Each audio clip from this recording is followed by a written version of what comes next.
Assalamualaikum dan salam sejahtera. Hari ini kami akan membentangkan tentang tokoh bahasa Melayu iaitu Munshi Abdullah dan Awang Sarian. Saya Ain Natasha. Saya Nur Laika. Saya Natalia Ria. Saya Muhammad Anas. Dan saya Muhammad Zainish. Yang keempat, biodata Awang Sarian. Yang kelima, biodata pendidikan Awang Sarian. Dan yang keenam ataupun yang terakhir adalah sumbangan Awang Sarian. Kita bersama-sama mengenali siapakah Munshi Abdullah. Nama sebenar bagi Munshi Abdullah ialah Abdullah Abdul Kadir Munshi. Beliau lahir pada Ogos 1796 di Kampung Pali, Melaka. Munshi Abdullah telah mendapat gelaran Munshi pada usia 11 tahun apabila mengajar pendidikan agama Islam pada Askar Melayu di Melaka. Munshi Abdullah juga telah bertugas sebagai penyalin dokumen kepada Sir Stamford Raffles. Seterusnya ialah biodata pendidikan. Munshi Abdullah ialah seorang yang suka menulis karya kesusastraan didaktik yang penuh dengan nasihat. Beliau mengikuti jejak langkah ayahnya sebagai seorang guru yang mengajar mata pelajaran bahasa Melayu kepada askar-askar India sebelum berpindah kepada mengajar peniaga-peniaga British dan Amerika Syarikat yang datang berkunjung. Pada tahun 1815, Munshi Abdullah telah bekerja sebagai penterjemah kitab Injil dan teks lain untuk London Missionary Society setelah menjadi juru tulis dan penyalin kepada Sir Stamford Raffles pada tahun sebelumnya.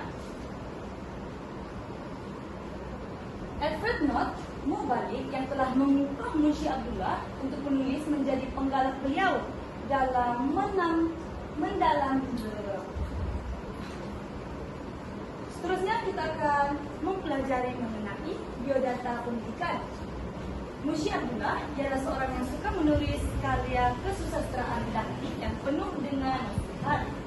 Beliau mengikuti jejak langkah ayahnya sebagai seorang guru yang mengajar mata pelajaran bahasa Melayu kepada askar-askar India sebelum berpindah kepada mengajar peniaga-peniaga British dan Amerika Syarikat yang datang berkunjung.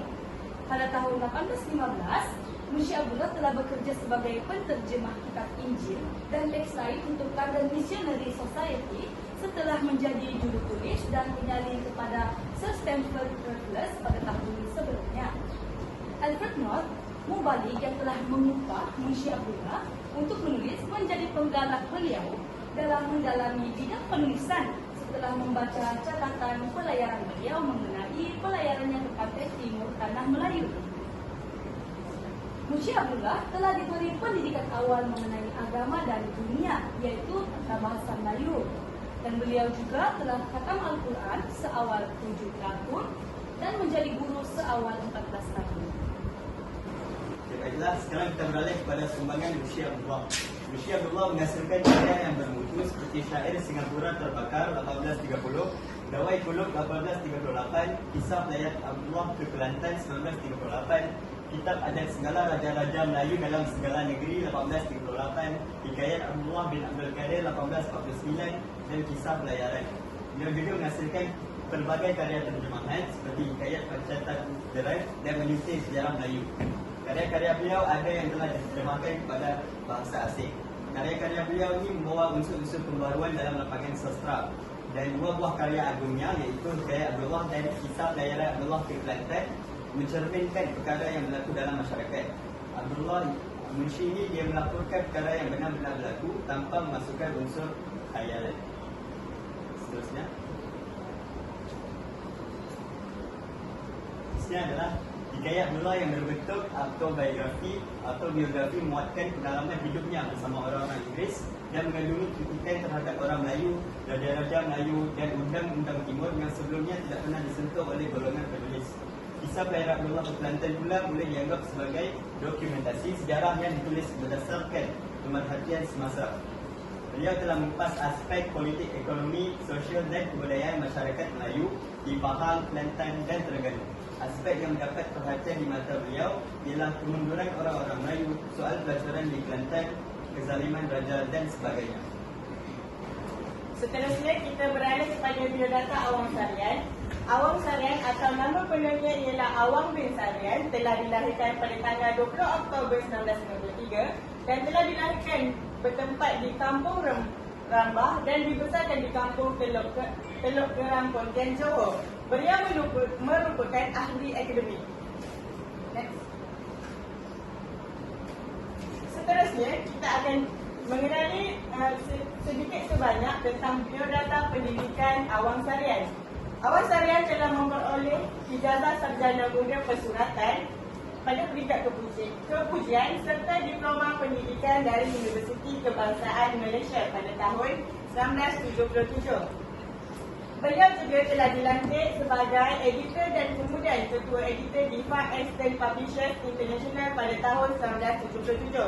Dan seterusnya, pada tahun 1978, beliau bertugas di Dewan Bahasa dan Pustaka sebagai editor Jurnal Dewan dan Bahasa.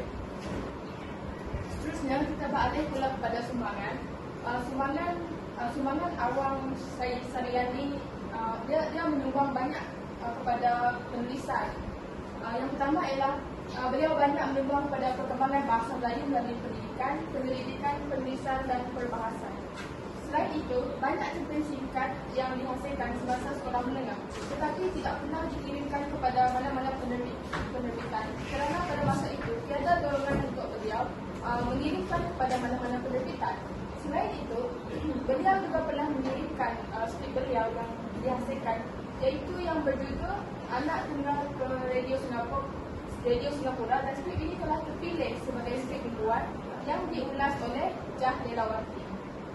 Selain itu, beliau juga pernah menerbitkan rencana singkat dalam Akhbar Utusan Pelajar beserta dengan gambarnya sekali pada tahun 1969, dan perkara ini telah memberi banyak dorongan kepada beliau untuk bergiat aktif dalam penulisan. Seterusnya, beliau juga bergiat aktif dalam penulisan akhbar dan majalah seperti Dewan Masyarakat, Dewan Bahasa, Sarina, Dian, Potensi, Akademik, Widya, Santa Jiwa, Akhbar Mahasiswa, Majalah Semester dan Majalah Suara Mandi. Di samping itu, beliau juga pernah menjadi anggota redaksi Akhbar Mahasiswa, iaitu Akhbar Tabloid, terbitan Persatuan Mahasiswa UKM, dan Ketua Pengarang Majalah Semester, terbitan Kolej Kediaman Pertama UKM. Akhbar Tabloid ini adalah akhbar lazim yang diterbitkan secara mingguan dan saiznya lebih kecil. Okay, seterusnya. Baiklah, seterusnya bagi sumbangan Awang Sarian, beberapa buah puisi beliau terbit dalam antologi stensilan yang berjudul Tangismu Tangisku Jua, dan dalam antologi puisi siswa terbitan Dewan Bahasa dan Pustaka. Salah seorang penerima hadiah persuratan UKM pada tahun 1980 bersempena dengan sambutan ulang tahun ke-10 penubuhan UKM. Isisnya yang berjudul Kesinambungan Bahasa dalam Karya Sastra Melayu, analisis linguistik daripada sudut sintaksis. Ia dianugerahi ijazah sarjana sastra oleh Universiti Malaysia pada tahun 1984. Isis yang diubah sesuai beliau itu kemudian diterbitkan dalam bentuk buku oleh penerbit Fajar Bakti dan menjadi salah satu rujukan penting dalam bidang stilistik linguistik di Malaysia.